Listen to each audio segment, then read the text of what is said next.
waaw asalaamaaleykum Amar damay doy nuyu waa Sénégal di nuyu sun alcalde bi toog nii waa di nuyu ñëpp waaw di wax ni kontaan nañ ci nekk ci dëkk bi ñu fi nekk parce que ñëw nañ ci dëkk bi ñu soigné bienvenir et jàpp nañ ci wax dëgg lépp luñ soxla buñ demee ci ñoom dañ koy régler taf-taf amuñu benn problème ci dëkk bi et puis ci activé yu bëri yi nga xam ni si waa dëkk bi ñu ngi koy def dañ ciy jàpp dem pour bu ñu amee fête dañuy invité ñu dem ànd ak ñoom passer bi yéen su fekkee tamit ñun soxla nañ leen ñoom itamit dañuy ñëw jàpp ci loolu daal intégration boobu daal am na fi solo wax dëgg yàlla ñu ngi ciy def lu ñu mën lépp lu ñu soxla bu ñu demee ci ñoom dañ ñu ko yombalal facilement waaw loolu daal ñoo moo tax ñu ciy gërëm alcalde bi bu baax a baax waaw. tey ñu gis ni tey Pays Basque en général il y a pas de problème pour les Africains en général. Valenciano souvent on attend beaucoup de problèmes dans les pays Catalunya c'est beaucoup de problèmes mais tey lan mooy politique boobu lan moo nekk ci corazon parce que yi ba ñu bëgg la population africaine. si ñu ngi ciy kontaan bu baax a baax parce que fii Pays Basque mooy no mën nañ ni amul benn problème bu ñu yëg ci niveau national bi Pays Basque nekk na dëkk bu nga xam ne si dëkk bu jàppale immigré yi lañ dëkk bu nga xam ne si boo waxee Espagne ba Espagne daj mën naa ni fii mooy base bi nga xam ne si immigré bu fi ñëw doo am benn problème wax dëgg ñun ñi fi nekk dund nañ fi quasi 10 ans wala lu ko ëpp ñu ngi fi am jàmm mosuñoo am ak benn problème ak waa dëkk bi mosuñoo am ak benn problème ak waa dëkk bi amuñu benn problème parce que fii moom wax dëgg yàlla ñi ngi ñuy jàppale bu baax a baax loolu moom xam nañ ko si. mais lu tax loolu. si man li ma ko gisee de mooy basque yi sont spécial parce que dañoo recevoir nit ñu dugalee moo amul feneen li am fii amul feneen parce que fii mën naa ni problème mu ndimbali tamit bon jàppale ñu ci lu bëri soo ñëwee fii amoo liggéey soo demee ci réseaux sociaux yi dinañ la jàppale ci benn somme ba ngay am liggéey kooku si Pays Basque rek la amul si beneen frontière lii nag bon dañ koy sant yàlla di leen ci gërëm yi tamit parce que seen système de politique la parce que ku nekk am nga sa système de politique parce que tamit fii mën naa ni immigré yi fi nekk bari nañ macha allah ñi ci nekk yëpp ñi liggéeyul ci fabrique yi ñi ngi taqalee lu ñu mën ñi ngi koy def waaye nag waa dëkk bi tam jàpp nañ ci parce que kenn du la romb ba traité mal wala mu wax la benn palabra bu xaw a ñaaw dañ lay xool di reetaan di la wax ni bienvenue xam nga loolu beneen affaire loolu rek dafa neex parce que nit ki nga ñëw ci këram fekk ko ci këram muy la kaay toog jox la nga toog mu jox la nga lekk jox la nga naan da ngay daal di fireeku loolu moo am fii ci dëkk bi wax dëgg parce que yi moom son bon gente si loolu parce que son bon gente.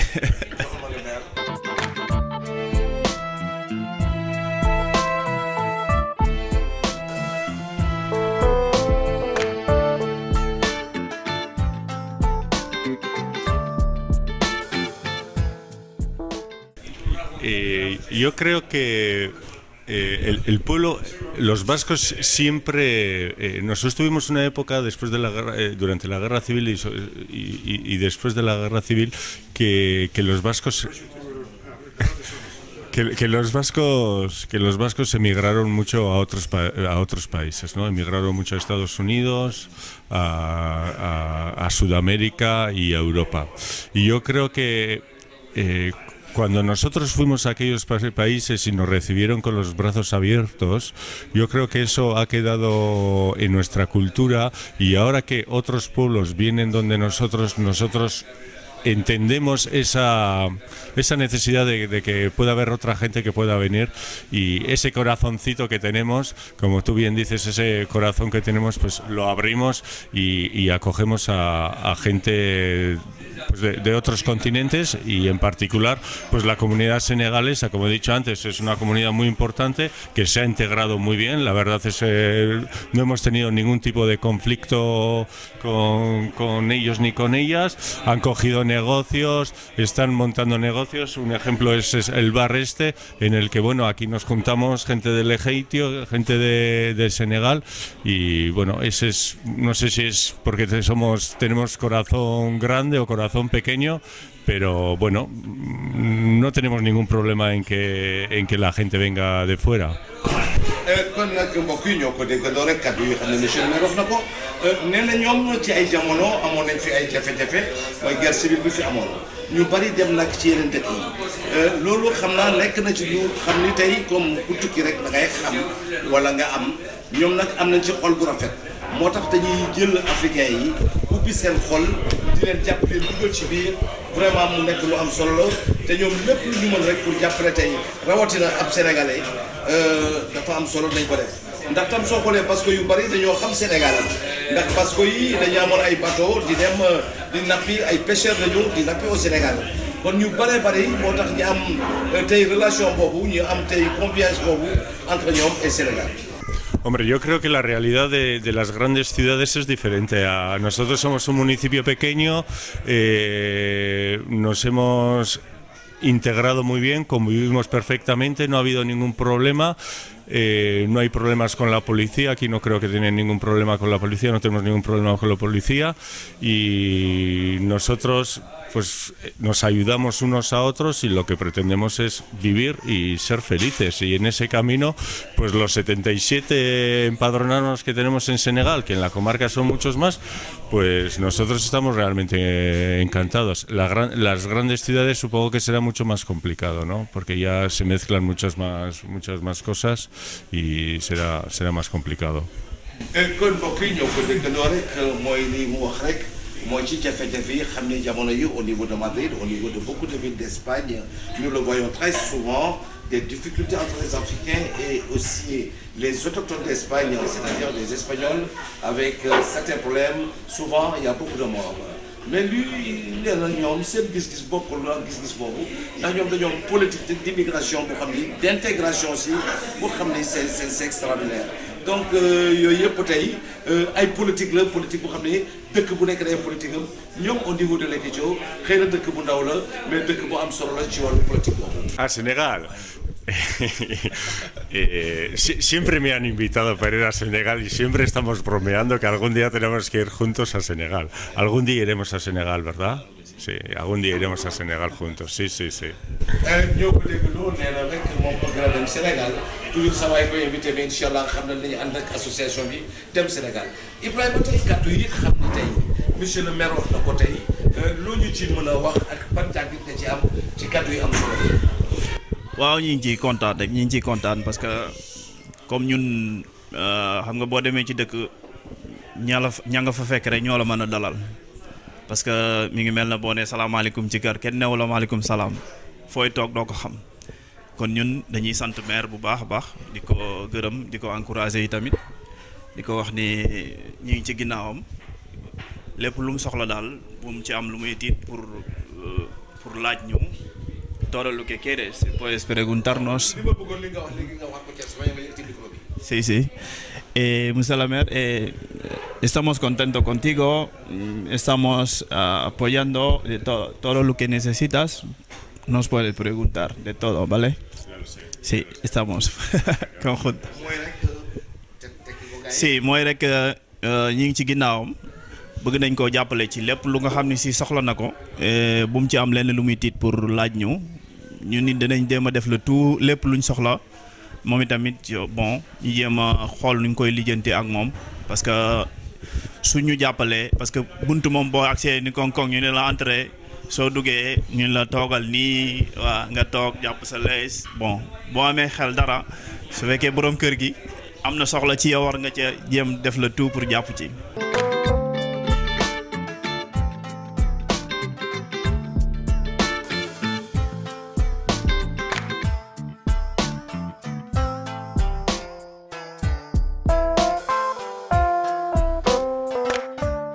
yeneen dëkk yi dañuy am yenn problème yi mais fii moom wax dëgg yàlla ñun amuñu fi benn problème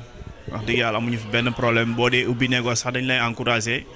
di la jox seeni xalaat ni la fii baax na fii boo fi tegee dina positionné te itamit boo ubbee tamit semaine da nga ko diire chaque jour ku ci nekk ci dëkk bi ci loolu lay inventé loolu mooy waxtaanu dëkk bi ordre du jour bi mooy loolu parce que dëkk bi yëpp ñoom mën naa ni ñoom seen bopp ñooy informé seen xarit yi ni leen Sénégal yi ubbi nañ fee Mbamoussa vers fii xam nga loolu dafa am lu am importance lu nga xam ne si ñun ñi ngi koy dund ci dëkk bi loolu mën naa ni amul ci yeneen dëkk yi bon ku nekk nag fa nga nekk nga xam waaye fii tamit wax dëgg yàlla ñi ngi fi sant yàlla bu baax a baax te di ñaan yàlla mu yokk ko bu baax a baax ñu yokk suñu diggante yokk intégration bi tamit bon ñi ngi ci jéem a def lu ñu mën pour intégration bi tamit gën a bon gën a nekk lu nga xam ne si lu stable la parce que tamit bon kenn du la jox lépp itam nga jël lépp waaye ñu ngi def lu ñu mën pour ñun itam ñu jéem a moytu yenn problème yi di jéem a moytu yenn actes yi itamit loolu lu ci am solo la parce que nit ki soo ñëwee ci dëkk mën naa ni ñun suñuy culture ak seeni yos bokkuñu am na différent kon war nañoo moytu yenn dugg yi yenn dégâts yi nga xam ne si ñu ngi koy defaale ci biir yooyu yëpp ñu ngi koy moytu parce que lu am importance la parce que boo ñëwee ci dëkk ñu la dugal nga dugg yi tamit bon waroo ñëw rek toj kaas yëpp waaw waroo ñëw rek fu ñu la rëjëxee affaire yëpp non c'est pas là soo ñëwee da nga war a sàmmonteeg réalité dëkk bi jéem a xool loo intégré am looy dindi ci yow parce que intégration mooy soo ñëwee ci dëkk da ngay jël seen lu baax parce que culture bu ne am na lu baax am na lu bon mais boo ñëwee ci dëkk nga jël culture bi da nga koy segg nga jël lu baax li sànni yow mi nga xam ne yow ñëw ngay tamit ngay xool li nga xam ne si yow moom nga bon la woon nga dindi ko sànni léegi ñaar yi boo boolee ñaar yi rek moo ànd parce que lu baax moom fu mu mënti dugg day ànd. Primeramente, gracias, y segundamente un consejo, que sigan así, que sigan conviviendo con nosotros, que sigan participando en la vida municipal, que sigan generando negocio, que sigan contratando a gente bien de Lekeitio, pero también, como veo, hay de otros países, como puede ser, por ejemplo, Nicaragua, que también tenéis trabajadores de otras comunidades, y un poquito que nuestra relación se mantenga tal cual, y a poder ser, que es muy difícil, que se mejore. Tenemos una buena comunicación, creo que esa es la base de nuestra convivencia, y bueno, que sigan así y darles las gracias. Modi nit rek wuute nu mu la gisee la lay ëwalee Modi soo leen ñëwee ci dëkk vous avez un comportement très positif par rapport à cette ville peut-être on va vous accueillir très bien c'est de respecter les lois, c'est de respecter la ville, c'est de respecter toutes les institutions de la ville et c'est important et je loolu xam naa loolu Sénégalais yi def monsieur le maire gracias pour todo gracias aussi et chers amis c'était votre émission 15e région réalité en face sur votre télévision nationale avec l'alcalde le maire de Lekeitio à qui nous disons un grand merci par rapport à tout ce qu'il est en train de faire pour la communauté africaine. C'est un maire très simple, très humble, c'est la simplicité dans l'humilité et vraiment nous le disons gracias. Di wax gracias aussi jërëjëf suñu mbokk Ibrahima en te disant bonne chance et bonne chance aussi.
salaamaaleykum suñu mbokk yi di ñu seetaan comme ni ngeen ko xamee rek yéen a ngi suivre seen télévision nationale la RTS ci seen émission 15e région réalité en face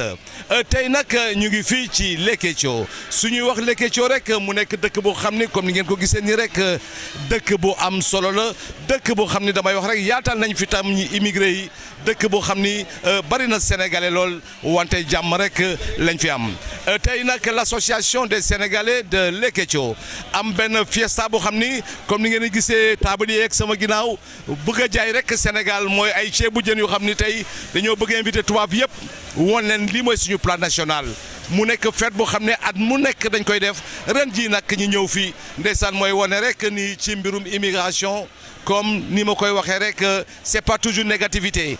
fii de gars yi am nañ fi jàmm fii intégré nañu mooy l'intégration mooy nekk lu xam ni lu am solo au Pays Basco mu nekk lu xam ne c'est très important kon nag su ko namee tuuti rek dina dalal ki xam ni mooy président bi am rek luñ ko laaj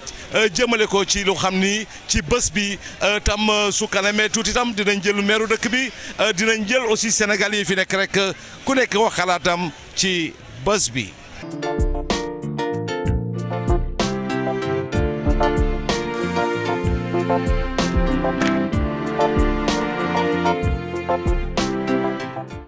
ok Yamar li nga wax dëgg la parce que boo ñëwee ci dëkk li première mooy nga jéem a def intégration bi parce que tamit waa dëkk bi xajal nañ waaye ñun tamit jéem nañoo bokk parce que tamit bokk nañ jéem a bokk ci intégration bi am na ci solo et loolu moo ñu may li ñu am yëpp parce que fi mu ne nii fête bi ñu def nii waa dëkk bi yëpp dañuy ñëw alcalde bi day ñëw mooy nu mu tuddati maire bi. Sénégal yi yëpp danañ gis bon ni ñu jaxasoo ak tubaab yi fii bon ñu kontaan ci trop waaw incha allah waaye ba ci kanam. di présenter sun maire bi kii mooy sun maire dëkk xam nga rek moom mooy loolu xam nga fii dëkk bi moom amuñu luñ importance ay sol yu liis ak affaire yu demee noonu. Merci beaucoup.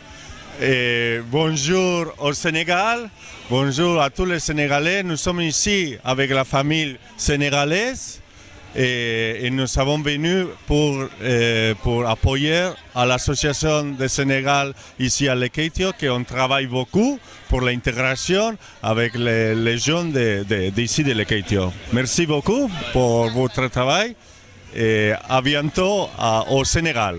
maa ngi nuyu ñëpp ku nekk sa tur ak sa sant. di leen wax ne kontaan nañ ñun ñëpp daal ndax dëkk bu toll nii ñu def feetu africain dañ ciy sentir suñu bopp daal parce que nit jóge na fu nekk ñëw Ondoroa Durango Beris Markina Pueblo yëpp ñëw kontaan nañ trop wax dëgg fa yàlla yëg naa ci mbégte daal kontaan nañ trop ndax xam nga rek foo nekk te jegewoo fa say mbokk ñëw di ñafe day xaw a métti tuuti mais dara dañ ciy génn daal loolu la. tey jii gis nga ba léegi meeru dëkk bi mu ngi seen wet. loolu tey mu lay def kontaan am ci mbégte bu baax ndax ñoom tamit dëkk bii ñu nekk ay nit ñu baax ñoo fi nekk lu ñu xewle dañuy ñëw lu ñu soxla wax leen dañu siy jàppale tamit wax dëgg fa yàlla. ay asalaamaaleykum maa ngi ziar ñëpp di bëggee ñëpp quoi di sant bu wér alhamdulilah waaw ñun ay immigré lañ ñëw fii wax dëgg fa yàlla am loo bis boo xam ne chaque jour dañ koy bëgg di féete fii quoi. suba ba léegi maire baa ngi fi nekk ak ñun jàpp nañ ci niñ ci war a jàppee samay mbokk sénégalais yi tamit ñoom ñëpp a ngi fi sant nañ ñëpp daal alhamdulilah ndax ñi ngi nekk ci dëkk bi tamit intégré wu ndax tubaab moom balaa mu laa naw rek mooy li nga nekk yow faaw nga wone ko ndax ñu naw la ci quoi ndax nit moom liñ naan liggéey moom moo am solo quoi kenn ku nekk ci loolu ngay yëngu moom la ñuy nekk chaque jour quoi sénégalais yëpp ñu ngi fi suba ba léegi. jàpp nañ ci bu baax macha allah maire bi moom wax dëgg fa yàlla bi mu xëyee ba léegi mi ngi fi bàyyi lépp taxaw ci ñun nekk ak ñun añandoog ñun suñu pala Sénégal ak lépp wax dëgg fa yàlla daal kontaan nañ quoi. immigré nag lii la quoi ndax kenn ku nekk boo tukkee rek am na retour booy def Sénégal mais nekkuñu fi di caaxaan wala ñu nekk ci leneen loo xamante ne nii ñun moo ñu neexa ñu ngi liggéey wàcc nekk ci li ñu war a nekk li ñuy tere ñu ngi koy bañ ci réew mi et puis daal. mi ngi noonu daal sant nañ daal bu wér. ok asalaamaaleykum gars yi ñu ngi leen di siyaare waaw di leen di jaajëfal maa ngi wax en tant que vice-président association sénégalaise de Leketio ok def nañu programme boo xam ne c'est un programme très intéressant waaw programme boo xam ne aussi c'est partout dans le monde moom lañ koy seetaan mu doon programme boo xam ne encore. programme bi ñu ngi koy def maanaam ci wàllu liberté parce que boo xoolee immigrants yi ci wàllu dund bu ñu dund au niveau de l'extérieur mu doon dund boo xam ne macha allah voilà kon donc nag fête bi li nga xam ne moo gën a am importance ci fête bi mooy dañ koy def ak collaboration ak maire bi nga xam ne moo nekk ci dëkk bi mu doon li nga xam ne aussi lu baax la ci wàllu Sénégal yi mu doon li nga xam ne aussi lu baax la ci ñi nga xam ne ñoo dëkk ci dëkk bi voilà en plus aussi ñi wone suñuy culture parce que comme sénégalais moom à chaque fois fu mu nekk rek mu ngi wone culture am mu doon loo xam ne c'est très important parce que nit moom amoo dara lu dul sa culture waaw loolu yëpp aussi ñu ngi ci waa di rafetal suñu dund aussi lépp li nga xam ne moom la ñu manqué ci wàllu relation entre ñun ak tubaab yi voilà aussi ñu ngi ci comme ñu ngi ci tànk boobu invité nañu aussi benn groupe bi nga xam ne mooy waa Kouban ñu ngi aussi participer nañu incha allah bientôt nañ defee seen intervention seen participation ci wàllu fête bi lépp li nga xam ne moo nekk ci fête bi incha allah ñu ngi ci kawam bientôt ñu commencé mooy groupe ñi nga xam ne ñoo war a fecc waa fecc sénégalais yi maanaam suñu culture def nañu añ bi jeex na ñu ngi ci wàllu fête bi pour fecc yi macha allah ñu ngi leen di sant leen gërëm voilà maa ngi wax au nom du président association bi Ibrahima Seck voilà nekk vice-président association sénégalaise.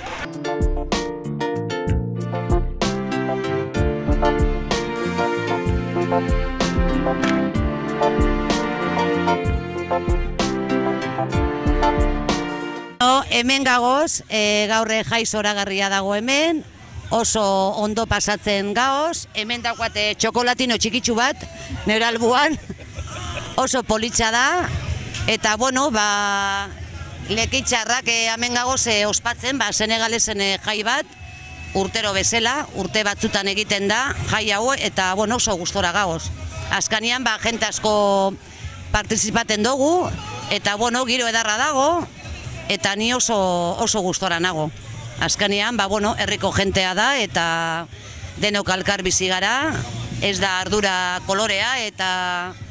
dano gara pertsonak, eta ongi etorria emonjak edanari, eta ni oso gustora nago. Jente ona da, eta nik uste do, kultura desberdinak, gauza positiboak norberentzako bai,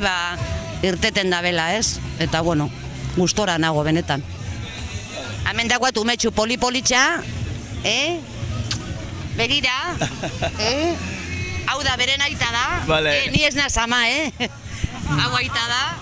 eta bestela zuritxu izango zan, hori bai. Baina, badagoz ez da, zurizak eta baltzak eta gaur egunean, bikote asko dago eta hori da importantea, ez, gustora bizitzea gure herrian. Gore Euskadi eta gora Senegal. Gora. asalaamaaleykum suma mbokku sénégalais yi maa ngi leen di nuyu ku ci nekk ak sa tur ak sa sant di leen di gërëm tamit man la Mamadou Baro dëkk fii nekk sénégalais nekk fii dëkk bu ñuy wax Bilbao village bu ñuy wax Lekecho. waaw li ma ci wax rek mooy xam nga tamit maanaam nit ki nga xamante ne da ngaa jóge ci sa réew ñëw fii tamit ci réewu jàmbur premièrement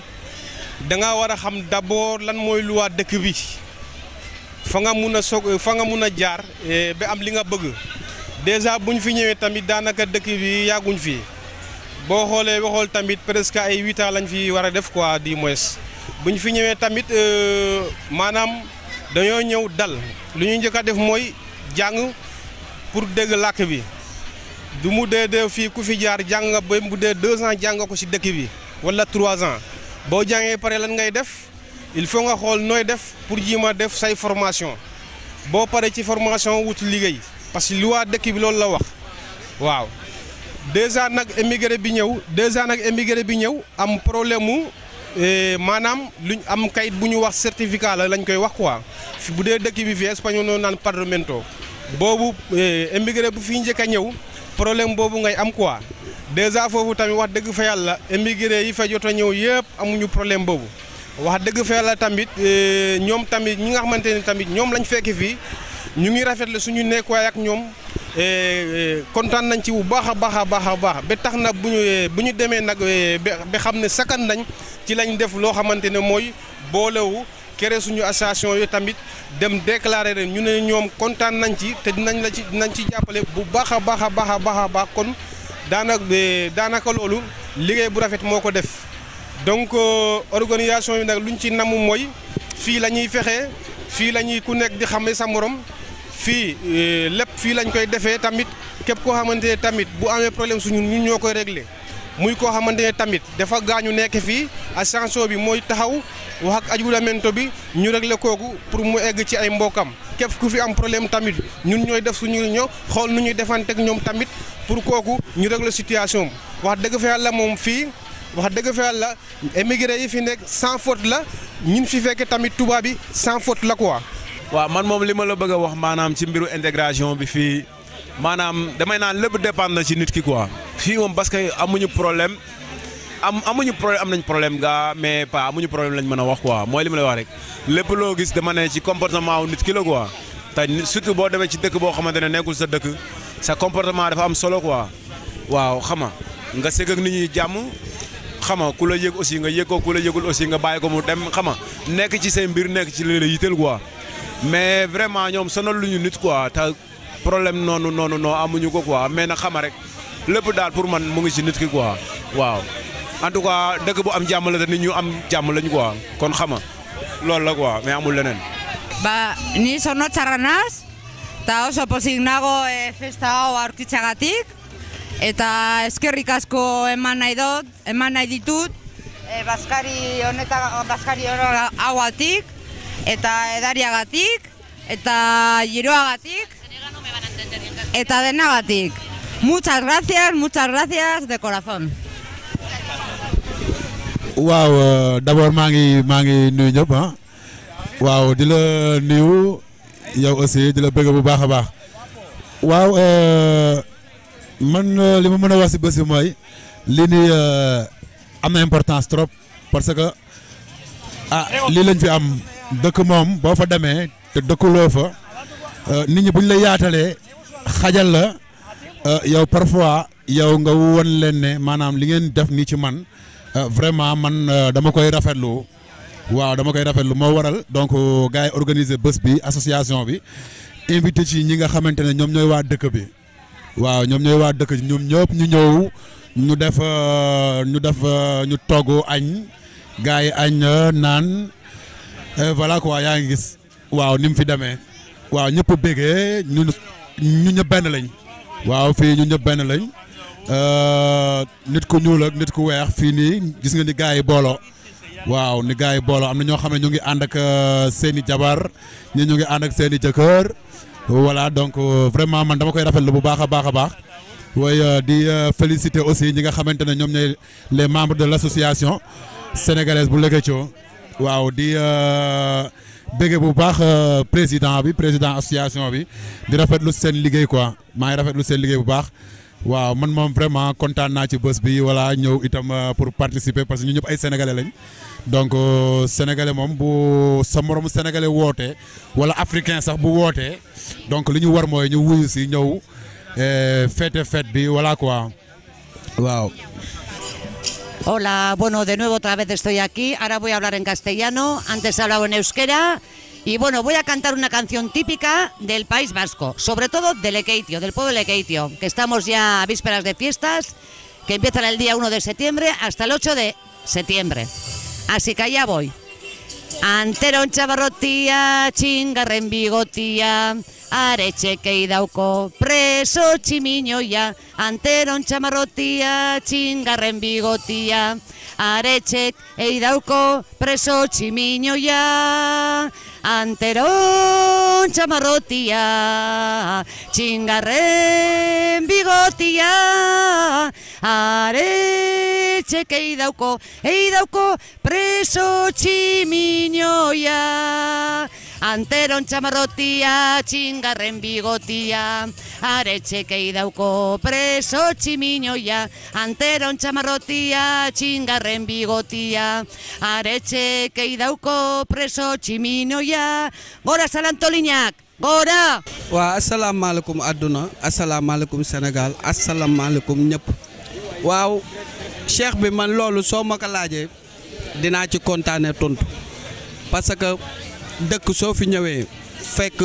ñu simeeku def yaramu neen ñëpp dañaa war a simeeku def yaramu neen wax dëgg yàlla dëkk lañ fiy bañ te di ko tere danga kaa war a bañ waaw ñun dëkk bi liggéey moo ñu fi indi dëkk bi ñëwuñu fi ngir taxawaalu gaa wax dëgg yàlla ko amul liggéey war nga mën a jaay mais tamit ak la ñuy tere nga bañ kaa jaay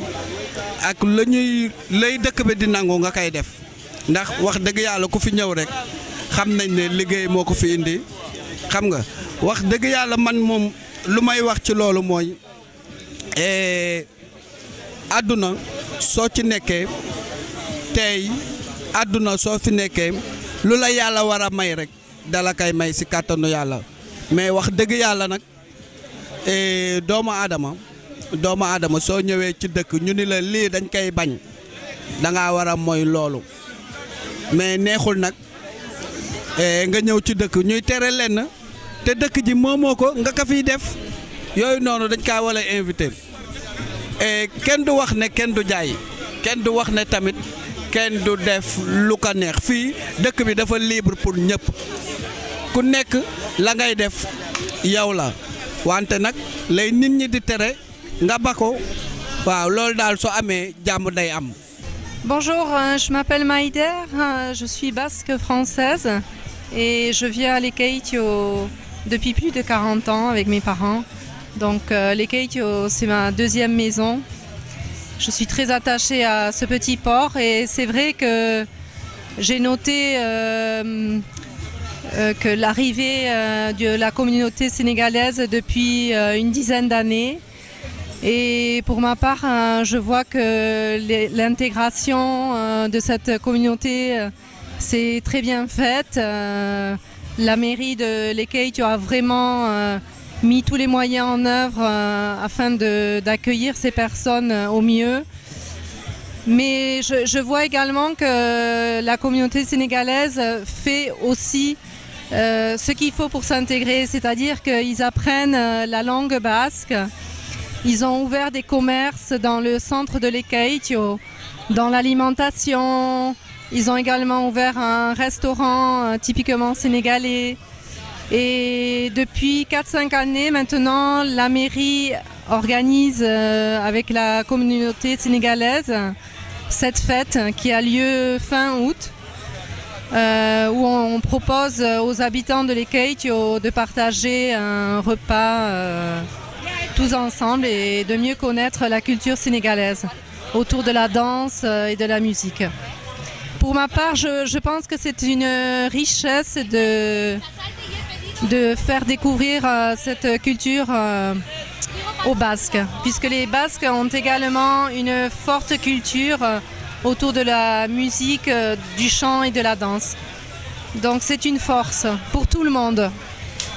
puisque cette terre appartient à tous les hommes de la terre. Voilà. Merci. waaw mbokk yi asalaamaaleykum ñoo ngi leen di nuyu siyaare waa dëkk bi ñëpp di leen baal wax di leen baal wax di leen masawu coono di leen xamal ne affaire bi neex na trop di ñaan yàlla nañ ko yàlla kattanal yàlla may ñu defal ñu xéewal defal ko ñëpp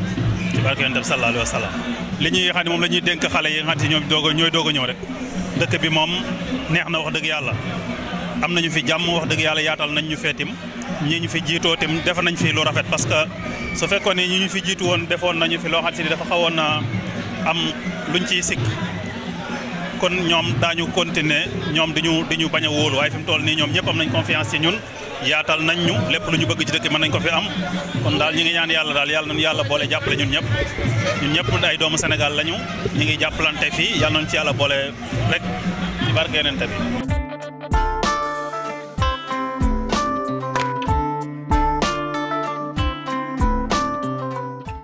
asalaamaaleykum maa ngi nuyoo ñëpp ku nekk ak sa tur ak sa sant bés bi de xanaa kontaan la waaw parce que boo nekkee ci dëkk ñu yëg la da nga wane sa culture bi rek yàgg na nag ñu ngi góorgóorlu chaque année dañuy def suñu fête di invité tubaab yi woon leen suñu cosaan kon nag bés bi moo wax dëgg yàlla mënu ma wax ci lu bare ndax kontaan rek la ñëpp bàyyi nañ sa liggéey ñu ñëw teew suñu dëkkandoor yi tamit waa Ondorwa waa Beriatwa waa Durango waa Markina yëpp ñëw nañu di ñuy teew xanaa kontaan di leen gërëm di leen sant rek waaw yàlla nañuy jàmm yàgg rek. waa asalaamaaleykum ñoo ngi leen di nuyu yéen ñëpp ku nekk ci tur ak santam